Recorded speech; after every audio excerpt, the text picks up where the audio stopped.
whether the High-Speed Rail Authority raises that issue and really, not just in discussions, private discussions with the FRA, really comes to grips with some of these issues that were raised by the LAO. That's all.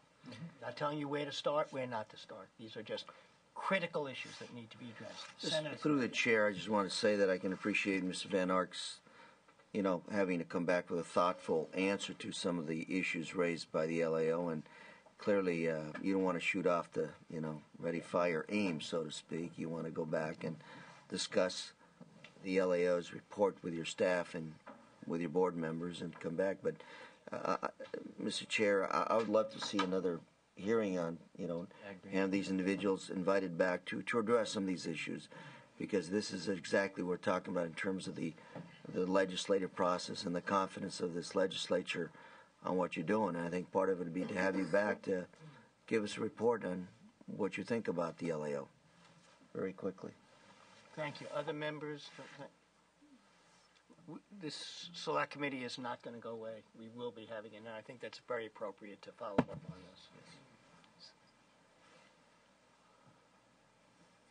I think we've had a full discussion. Would anybody like to close? I would like to have comments, public comment, and if each of you would like to, not required, make some concluding statement. You've been now listening to us. This is just our first of our oversight hearings. We're not here to pass legislation. We're here to really understand. So before we have public comment, you got the mic if you want it for a minute or two to kind of give us a concluding statement, if you so wish to do.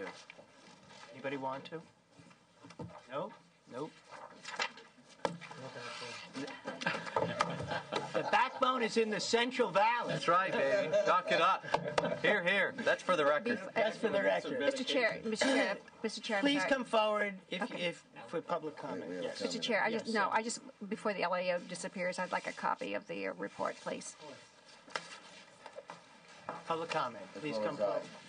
You want to see more than one? Yeah, why don't we ask the panel? You've done a great job. Thank you. First, on behalf of the subcommittee, the select committee, I would really, and Mr. Van Ark especially,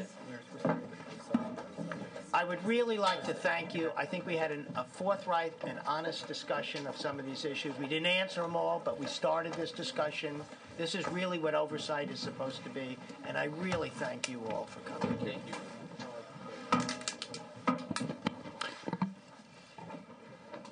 All right. Mr. Chairman, David Schoenbrunn, Transdev. We are a transit advocacy organization, and our focus is climate change.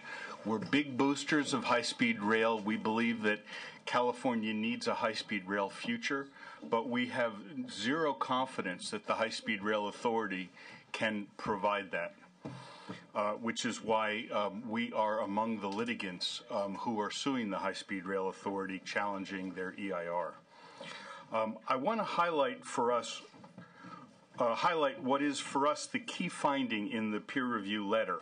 Private operators need to be much more involved in the design of the project if they are going to invest serious funds.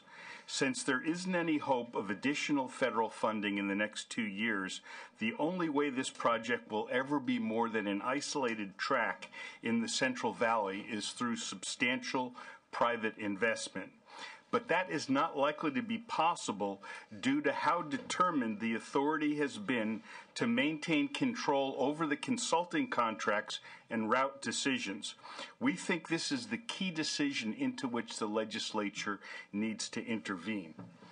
We think the project needs to be put out to bid now and let the franchisee decide on the route and the design. That's the only way it will ever be cost effective. What the authority has been planning is some kind of engineer's dream, but it bears no resemblance to something that can be built and funded. The major flaw that I spotted in the LAO report is right here. It sees this project as primarily a state project at this point, which is reasonable given that the authority has insisted that it remain a state project at this point.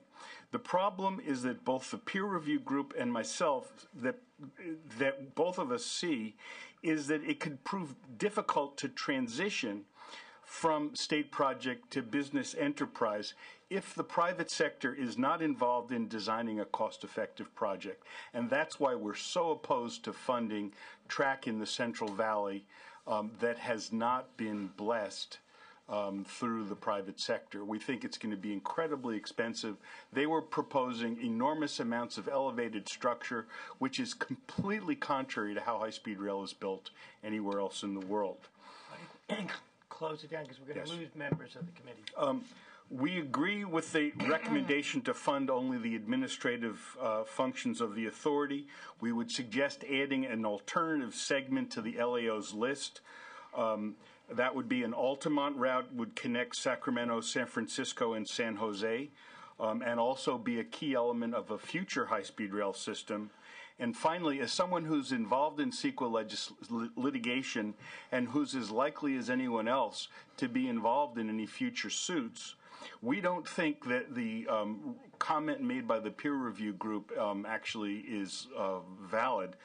We think that a shared track project, if that were the project description, could be studied in CEQA, that there'd be no problems with that.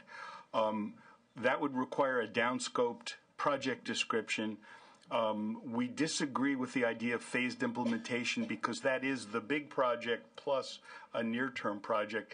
Because the big project can't be funded, we think it doesn't make sense to study it under CEQA. Thank you. Thank you. Other witness, public comment.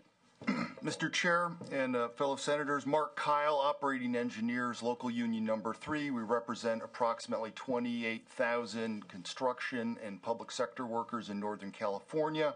We've been a longtime supporter of high-speed rail, and I want to address just a couple of points brought up in the peer review report and the LAO report.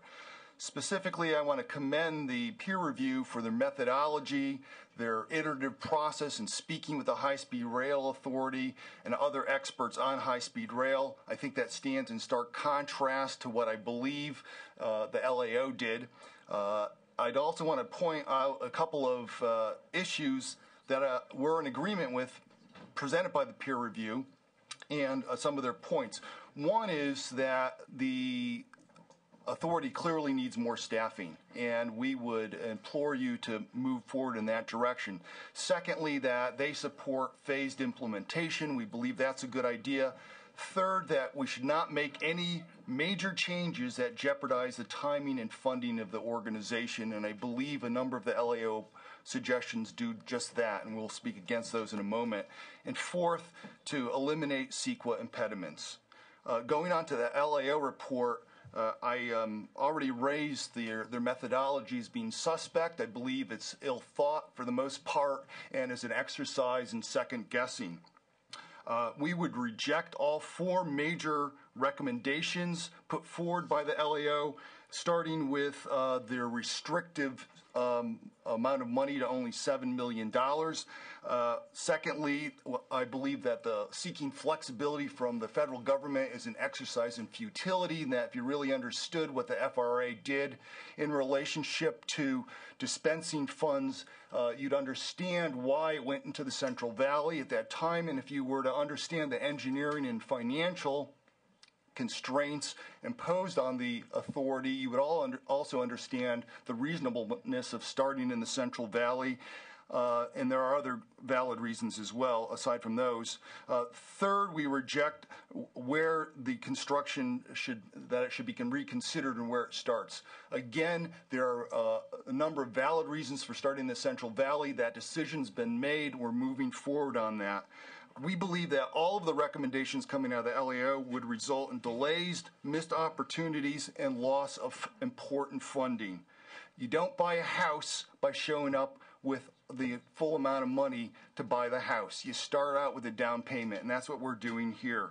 I would just point out two last things, that it's further suspect of the LAO when they just earlier this week issued a scathing report on the state of Caltrans management, their project delivery costs, and other issues, and now they're advocating putting the high-speed rail under Caltrans. So I want to end by paraphrasing you, Senator Lowenthal. Don't delay. Let's get this project started. Our members want to go to work. Thank you. Other witness or public comment? Yes. My name's Tim Smith, State Chairman for the Brotherhood of Locomotive Engineers and Trainmen Teamsters Rail Conference, and I echo my colleague's sentiment. We feel that it's important for this project to go forward as soon as possible. I understand that we want to be careful with some of the decisions we make, but we feel that changing horses midstream is going in the wrong direction. So we support high-speed rail, and obviously we have an interest in it, just like the rest of the public does. But I think that the public wants to see bang for their buck, so do the people that I represent. So thank you. Thank you. Are there any other members of the public that wish to address the select committee? Members of the committee? I want to thank everyone for coming. I think Senator Liu and Senator Correa, and also Senator Rubio, Senator Huff, Senator DeSaulnier for showing up occasionally, back and forth. He was here. No, thank you. The chair of the it's very important to have the chair of the Transportation and Housing Committee. Even if nobody votes for him. And Senator Savidian. Thank you all, and thank you all. This hearing is adjourned.